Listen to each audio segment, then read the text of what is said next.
kind of a short meeting tonight, so you guys can go about the rest of your evening. So let me first start by showing you a beautiful drawing by Nina.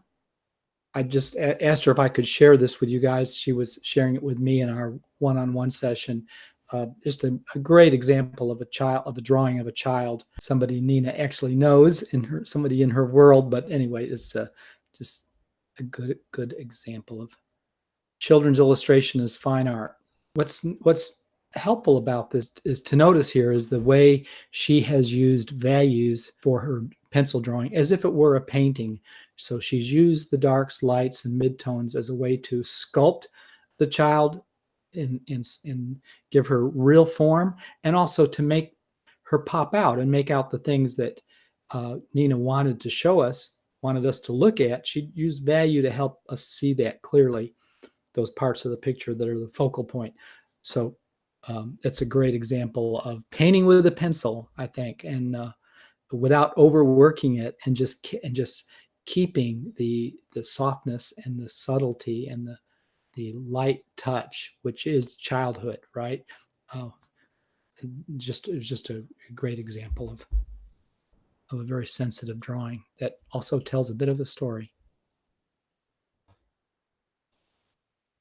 Now let's go to Cathy, and I'll stop in a minute and check your comments, guys, questions. Yeah, it's beautiful, Cathy. Elijah. What a character he was from the Old Testament. This is a fun, I'm not sure which one of, there's so many stories about Elijah in the Old Testament, and you've made him a very appealing character here. And what I appreciate is that you're putting as much into the background now as you are you're making the background and the character, the figure ground. You're kind of using the same intensity of detail for both subjects and both things, and I think that's really reading beautifully. I hope your editor was pleased with this one, Cathy. We're taking a close look at everything. The birds are a great design feature. They really animate the subject, so it's a great example of a figure placed in a living background that is full of energy. The waterfall, the water, the birds flying around. It's just a scene that's full of life. Let's zoom in on it just a little bit more if we can.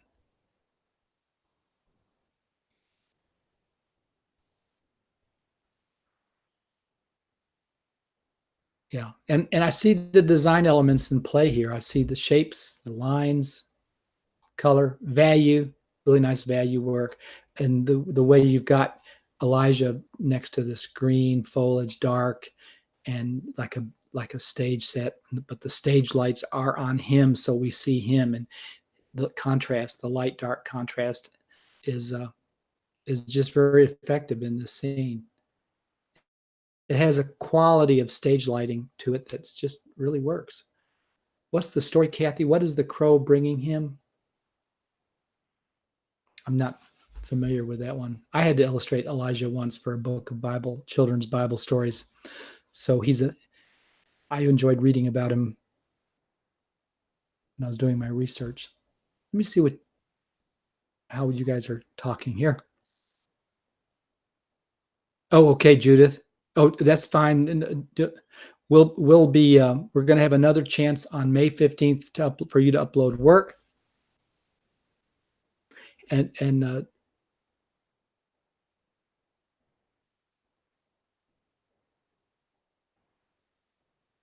Cathy says everyone's comments on my sketch were really helpful. Cathy says Elijah was exiled and the ravens fed him. Thanks.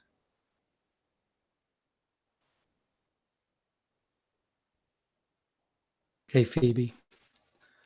Oksana says it's amazing how the birds bring the picture to life. Yes, they do, sure do. Just their placements alone. Oh, Virginia, no, you're fine. Don't worry. So let's go back to the folder. helpful or instructive? So you were working out the value of the leaf folded away, the underside of the leaf right here, and then you started to get the darker values where it really starts to read well and clearly. And yes, it takes a little practice, doesn't it? I think you really started to get it right around here. Got a sense of the leaf being turned down away from the light source. Nice, nice glaze, 30%. But you had to go a little more than 30% to get that dark, didn't you? So good on the exercise. Good job. Nobody knows trees like Virginia in our group. And so here's a chestnut tree, very appropriate, and a pencil sketch first so she could get a sense of her subject. And then here's her painting. The photo's a little dark. I'm not able to lighten it with Google Drive folder as a tool, but we do have a sense of it. You can look at it in your shared Drive folder too, guys, if you want to see it with a little less dim. The whole photo goes a little dark. So I think in Windows there is a way to lighten pictures, and you might try it if you're. And I'm sure there's something like that in a Mac too, if you've got a Mac. But if your picture is looking a little dark to you before you upload it, see if you can lighten it with the tools that are already inside your computer's operating system. And if not, that's okay. We get the idea. I like the two. Virginia did 2 attempts, and I like them both. I recognize the chestnut tree. I see that she started. You can see, it's sort of obscured by the dark marks, which was part of the exercise. But I do see the 30%, 20% shapes that were her underpainting, her glazes, and then she came on with the darks. Nice glazes here. So you had control of the painting. When you do the darks, that's the last 5% of the picture. So they're really meant to be accents. So unless you've got a really good reason, you don't need to lay in a lot of the darks. Just suggest them here and there. They help bring the eye, help focus the eye on the tree, and help bring the whole picture into sharpness for the viewer. But it doesn't take that many dark lines, and you certainly don't have to outline the tree.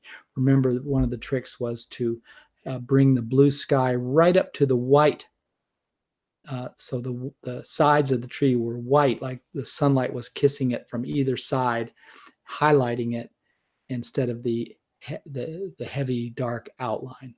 Although in some places, where the branches turn to shadow, the dark line underneath is appropriate and works. So next time you try this exercise, you might leave some white along the sides of the tree. You paint the blue sky up to the white empty paper space, white space. So, but I hope it was helpful for you to see you built the tree from the blues, the cool colors, to the mid-tones that were warmish. You got warmer as you got closer, and then the darks were just for the accents at the end. The final touches, the detailing that we have to hold ourselves back from until the very end. But I really appreciate you doing the 2 trees. I really love your sky and both the sky wash and both of them. You've got some nice combinations of dry brushing. I mean, not dry brushing, but wet brushing onto dry paper. And then you got some lovely wet into wet actions going on too, which suggests clouds, some beautiful cloud shapes. Nice job on the foliage. So yes, great. So fun to see that.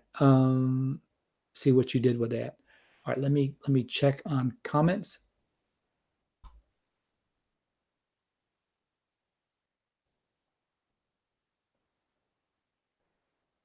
Catherine says, I really like the orange and blue contrasting colors in the tree on the right. Yes, I did too. That was my favorite. The play between warm and cool colors ties together with the blue of the sky.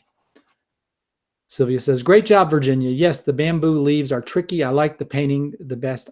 I like the the best of the two trees. I like which one, Sylvia?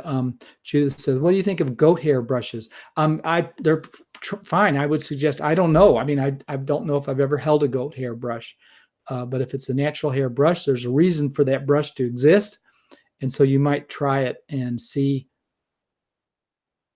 what you think. See if you like it, Judith. Try some.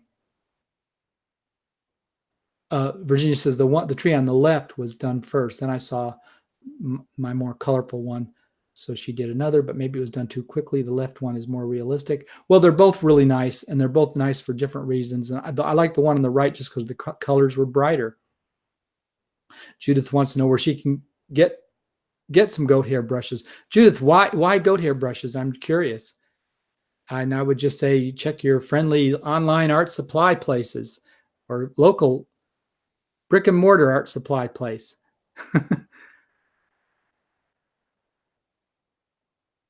I know they make them because students in my Laguna Gloria classes have had them, have shown them to me. So they're available in the art supply stores. Very believable texture, Catherine says, of Virginia's trees. Yeah.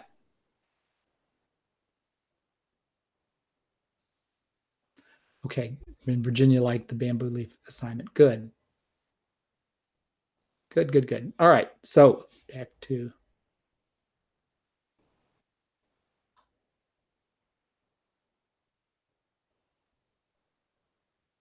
Okay, Strickland. I'm sorry, I'm having a senior moment. Remind me of your first name so I don't have to call you by your last name. I should look it up. I would have looked it up if I'd started a few minutes earlier, but yeah, so you've got some scenes with a beautiful tree here that's blossoming, looks like. Blossoming in the desert or mountainous area.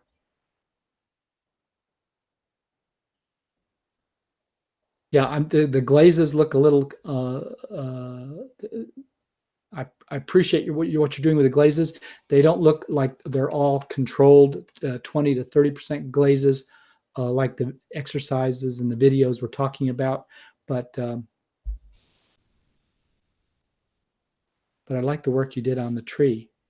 But these glazes look like I'm just looking at them, and I'm going to do some armchair diagnosing here. It looks to me like you didn't have puddles of liquid with 30% glazes already mixed and ready to try. Okay, and it also looks like you're not stirring your brush like you to get the puddle, the paint mixture all evenly distributed in your brush hairs. So so stir that puddle really good. The sign that you're doing it right when you're doing these kinds of glazes is that we don't see the brush marks. So that's what makes the that's what gives the appeal to that particular brushing technique. And we also get that transparency. Doing that, we get that transparency of watercolor, and we see the white watercolor paper is reflecting light through the glaze, and it's this lovely stained glass effect. But when you don't stir the paint and have the mixture all worked out and all thin, consistently 30% saturated, you get this phenomena of pigment clumping on pigment, and it just looks like you're piling paint on and you're not really in control.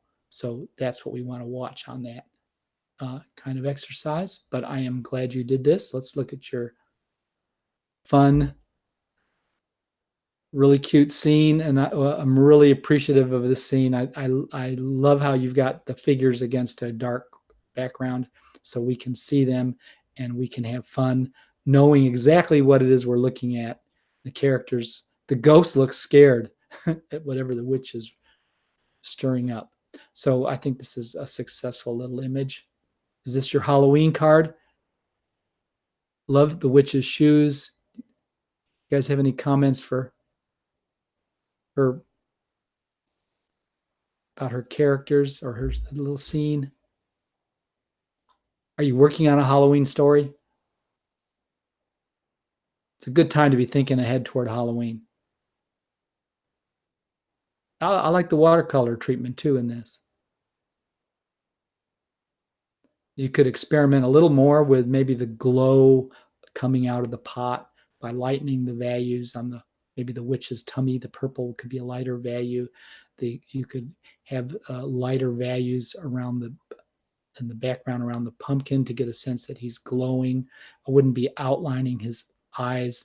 I would just leave them hollows and just have a more solid orange in the front of the pumpkin, and then the glow would be coming from the lighter value of the orange, the yellow orange in his eyes and nose and mouth.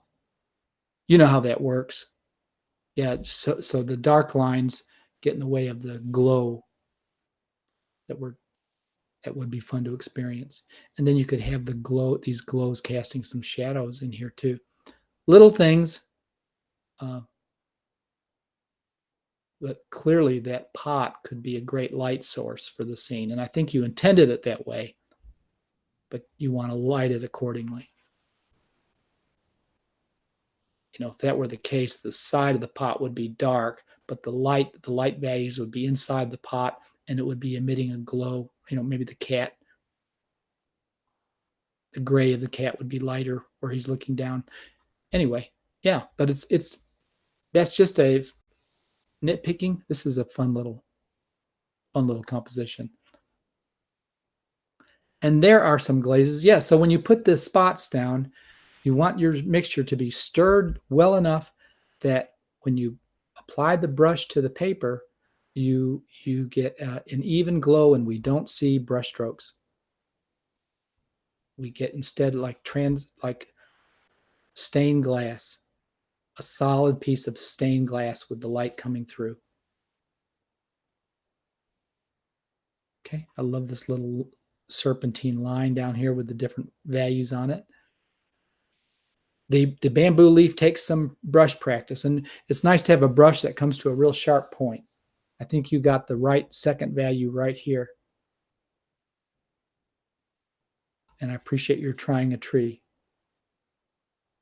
Are you working on real watercolor paper? That will make a lot of difference for you.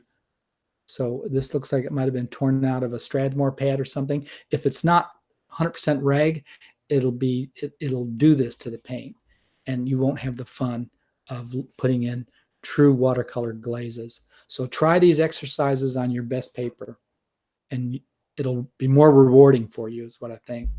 You'll see the results right away, the change. One can get an inferiority complex painting on wood pulp, quote, watercolor paper. It's not really watercolor paper unless it's 100% rag. All right, going back. I don't have my second computer tonight.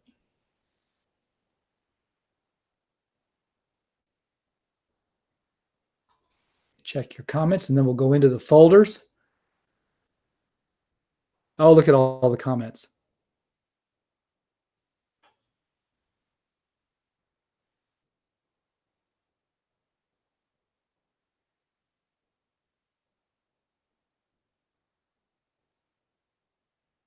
Great expressive faces. I'm sure you're talking about the Halloween scene, Catherine says.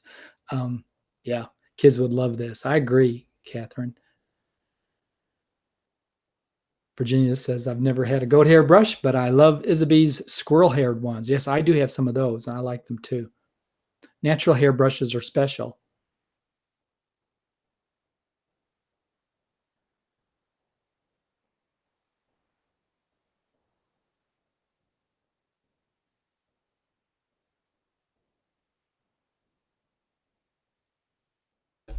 Okay. You're ready to go into the folders. I'm glad some of you tried creating some folders. I love it. That's really fun, particularly if you've got more than one piece. That's the way to go, and the way to group them so that we can keep them all together, keep our conversation pointed and focused. Okay, we're in Oksana's pieces here. Love this little lemon exercise that Oksana has done. Love the feeling of light. Do you see what we're talking about with the light coming? This is clearly I mean, correct me if I'm wrong, Oksana, but it's clearly, it looks like it's done with real watercolor paper. And you were in control of your washes and glazes. And that's why we get this incredible light shot coming, bouncing. It's bouncing right off my computer screen here, you know, hundreds of miles away from you. And it's just, there's a richness and a beauty in the paint alone when you use it the way you're supposed to, like she's doing here. And here she's got a nice highlight as she modeled her lemon. And here she's leaving white paper. And she's got a cast shadow in all of them. I think all your shadows are good in all of these. And this is a real interesting one. Here, I don't know if this is a lemon or what this is.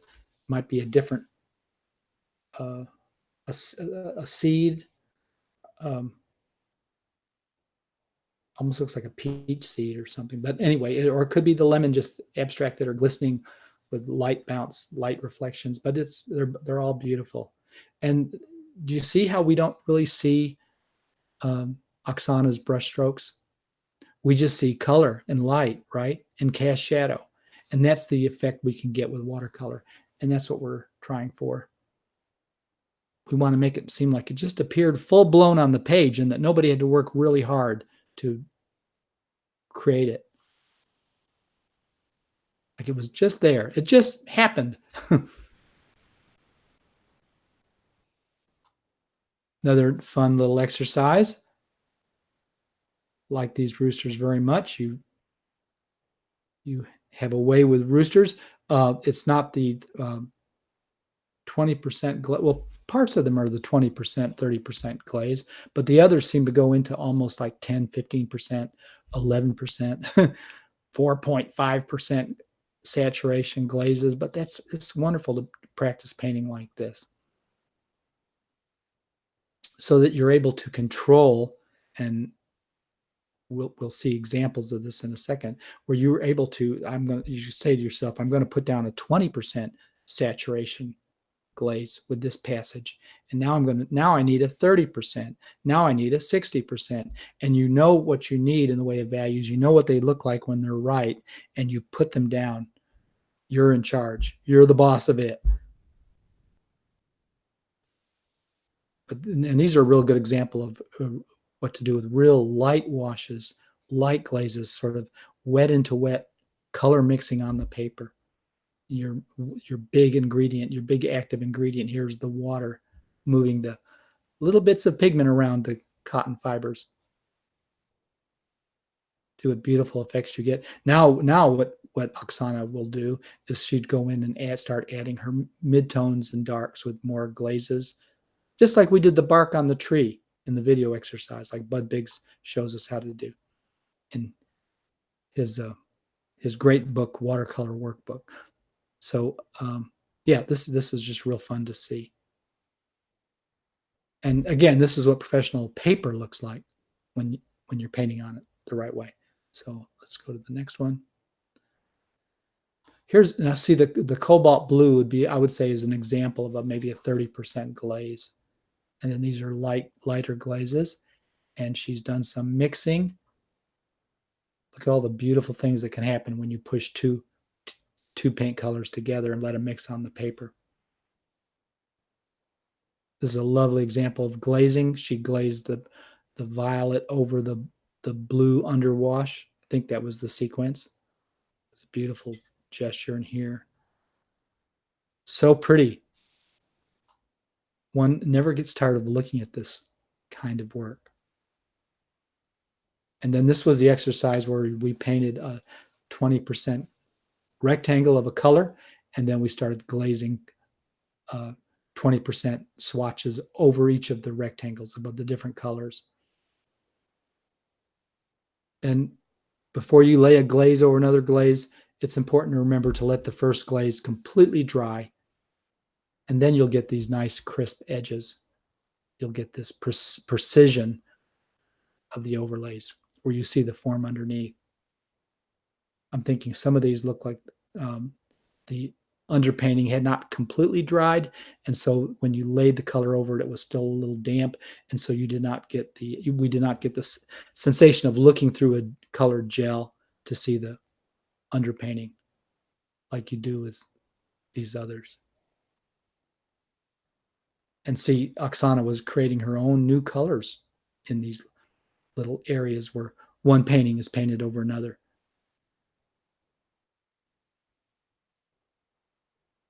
Beautiful example of that exercise. These are real light tones. I'm thinking they're more like maybe 15% or 12%, not quite 20%. It could be the photo too, though. So, but this kind of glazing and overpainting works for 10% glazes as well as it does 40% glazes. And you see, when you start to glaze over, you do darken you amp up the intensity, the saturation, and you also darken the color, even with these very light glazes. So now that this purple here that she's created looks like it's getting into the 20% neighborhood in terms of saturation. So 10% and 10% saturation.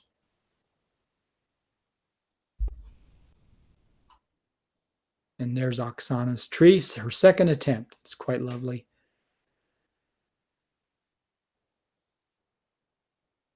The foliage down here at the base of the tree is particularly lovely, and I love how she negative painted grass. You see what she did? She put strokes down into the white paper to give a sense of this white paper in is foreground, and it's grass. Grass is overlapping the green foliage in the background. She did that through negative painting. She fooled our eyes into believing and accepting the textural effect. And then she dropped in jewels in this green while it was still damp, and got these beautiful effects here. It's time now to go in with a few. You've done a great job with the underpainting of the light tones, and you've put in lovely midtones, and now it's time to do the last 5% of the painting, which would be to add in some of those definitive dark lines, texture. Mostly it's in the way of texture and details, sticks, twigs, branches, maybe some deepened shadows, just here, there, and let that tree snap into focus for the viewer. The viewer doesn't want to see a lot of that. He wants to, but he wants a little definition, so his eyes have a place to stop and rest when he's looking at the picture. And there's a contrast happening in the picture, and that's where he knows where to look. The dark being the contrast. Okay, it's beautiful background. It's a lovely thing to look at for sure. And you've done a good job of leaving little holes where we can see through into the underpainting as well. So you're giving everybody a chance to kind of show off here. All the different glazes get a chance to do their turns for us.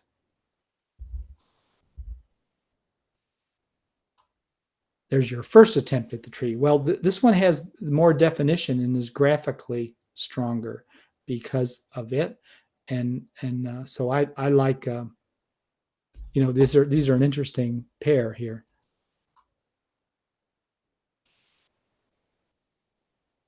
Aren't they beautiful to look at?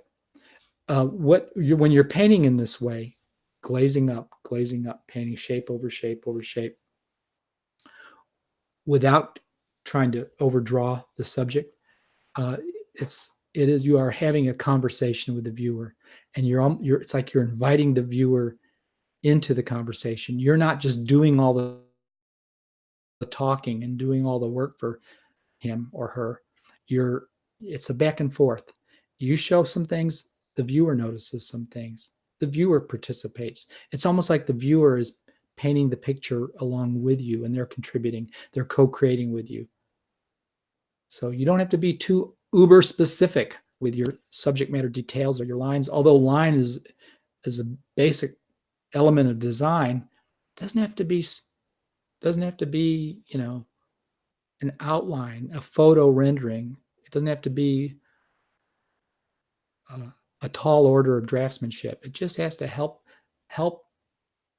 the viewer have that conversation with you, if you know what I mean. And this one does that beautifully with these little suggestions of twigs, branches, texture,